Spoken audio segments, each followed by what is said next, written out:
Hi, welcome to Trippin with the Engles at rvbuiltfor2.com. This week we're going to talk about Lola's weekend.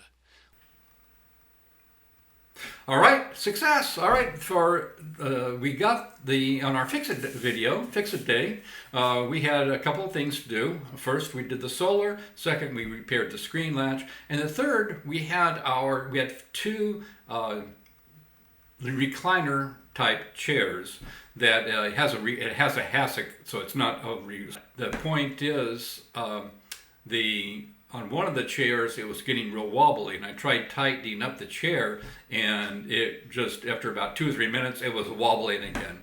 So when we got back, I flipped the chair around, took the screws out. Fortunately, the bolts themselves is what looks like the problem, and I hope so anyways. So what we're going to do today is check that. What I did is I went to Home Depot and Lowe's trying to find a replacement bolt. Of course, everything that they had there had the wrong thread, and so I ordered, of course, the smallest order I could get. I needed to have 4 to replace the 4 bolts that were on the chair. That was 20 bolts for however much it was.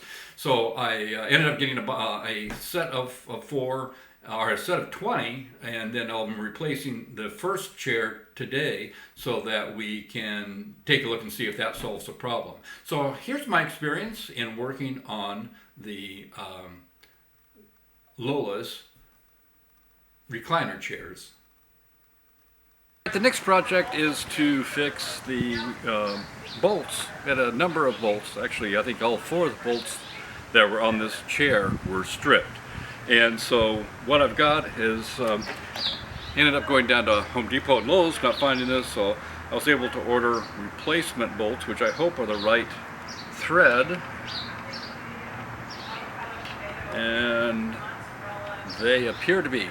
So it looks like I got the right bolts here. And then I also have some Loctite to hold it in place so that when you're rocking in the chair and sitting down and stuff, that it'll give it a little bit more chance to stay tight and not work loose, which is what happened before, is that they worked a little bit loose and allowed a little bit of movement, and that in turn stripped the threads off of the bolts. We'll start off by putting a little bit of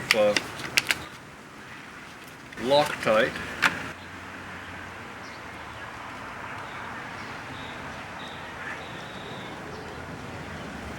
Got the top clipped off there, and we'll put just a drop of Loctite on the inside there, and then kind of run it down the thread a little bit, just a little drop,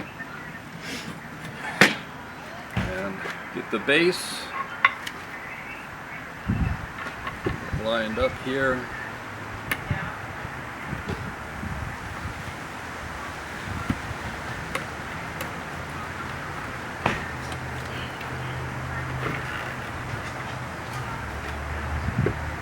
Actually, almost forgot the round piece there. So I got a little bit of Loctite in the screw holes there, and just line it up.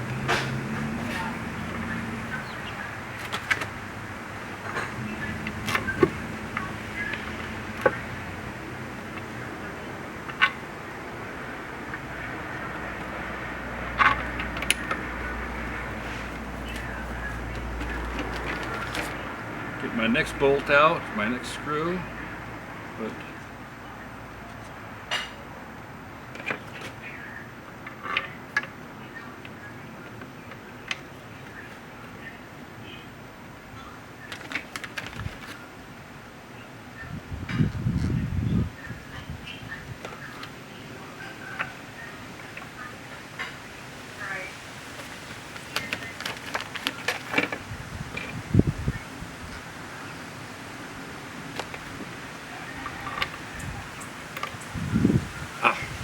and of course, what do? I forget to put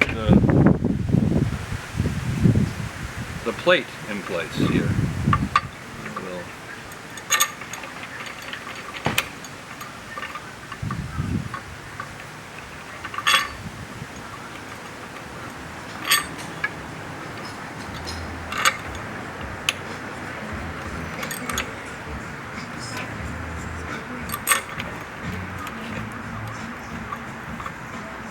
All right, once we got the screws started and the base plate, and we get the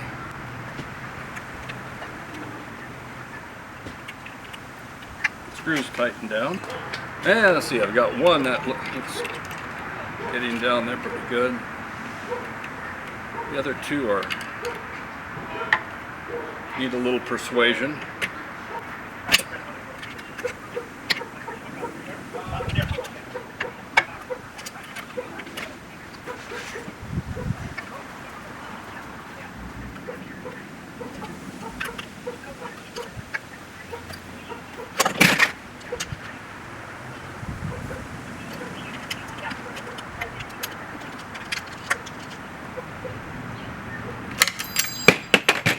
All right, so now we've got fresh screws in place with the Loctite. Now let the Loctite sit, and before doing any sitting on it. Well, the third item on our fix-it list that I actually didn't include some video on, I got sidetracked and then it ended up taking two of us to work on it, is that both of the blinds, we have day-night blinds, blackout blinds, or whatever you want to call them, in the bedroom, actually throughout the coach.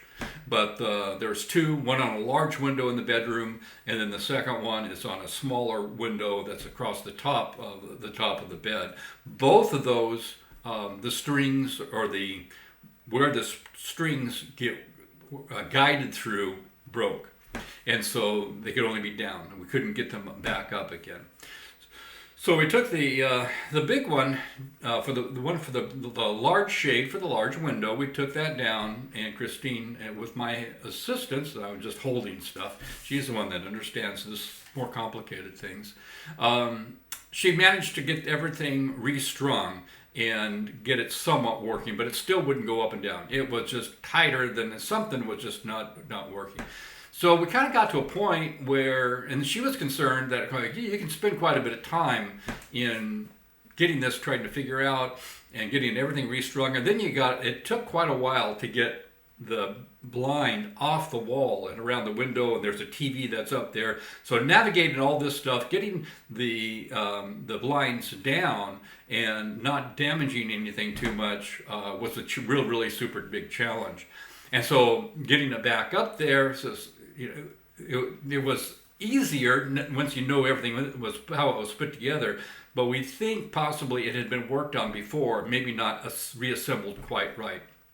Anyways, make a long story short, or a short story long, what we did is, when that quit working, we sat down and took a break and thought about it for a while, and made the decision that we're probably better off just to go ahead and replace the blinds. So we took the blinds down, took some samples on it, kind of looked at it more from doing an upgrade rather than a repair.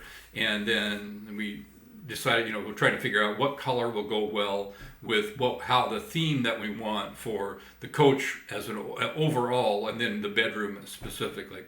So that was another project that we worked on. It ended up not being finished as of yet, because it's turned into an upgrade project. In the meantime, we're probably going to just have to hang a blanket or a sheet or something up on the window when we go camping. But it will work. We'll get something to work in the meantime until we figure out how we want to replace the blinds there. All right, the next one I also don't have a video on, and I'll get some shots of it. But in our bathroom shower, there's a corner strap. There's some shelves, some small triangular shelves that you can put like a soap container, shampoo container, or something like that. And one of the straps on one side has a crack in it and was broken. And it was fine when we first bought it, but or it may have been a hairline crack that we didn't notice it.